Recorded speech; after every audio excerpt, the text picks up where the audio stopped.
Ale no, tak já se z toho zblázním. Víte, že technicky žádný časový paradox nehrozí, protože už jsme stejně budoucnost změnili. Tím, že mi řeknete něco, co už se nemůže stát, budoucnost nezměníte. Proč vás to tedy zajímá? 50, 60 let? Něco zajímavého se muselo stát. Určitě jsem se s někým dala dohromady. Byl jste to vy? Mitchell to být nemohl. Generál Landry?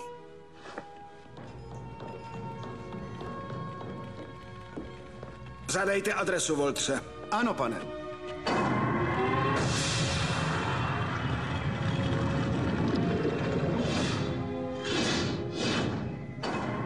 Chevron 1 zadán. Takhle se má cestovat světelné roky napříč galaxií k jiným planetám. Chevron 2 zadán. Rád bych věřil, že jsem se držel, ale počítám, že mi asi přeskočilo tak dlouho zavřený na té lodi. Chevron 3 zadán. Teal'c mi řekl pár věcí, co jsem se naučil z asgardské databáze. Vážně? Co například? Například, počkej. Chevron 4 zadán. Kdo vybírá, ten přebere? Radši pozdě než nikdy. 2krát měř, jednou řeš a... Nejlepší věci na světě jsou zadarmo. Nech mě hádat. I krása jednou pomine? Mlčeti, zlato. Chevron 5 zadán. Kdo chce umět všechno, neumí nic. Kdo nehraje, nevyhraje. Život je příliš krátký. Chevron 6 zadán.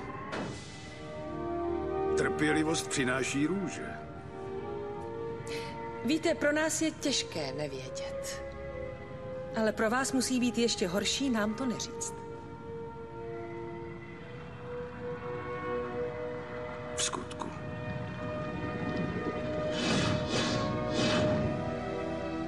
Chevron 7 zadán.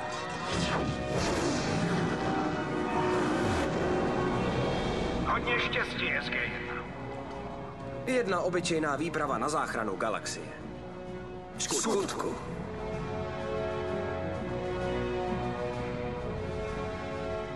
Šťastnou cestu.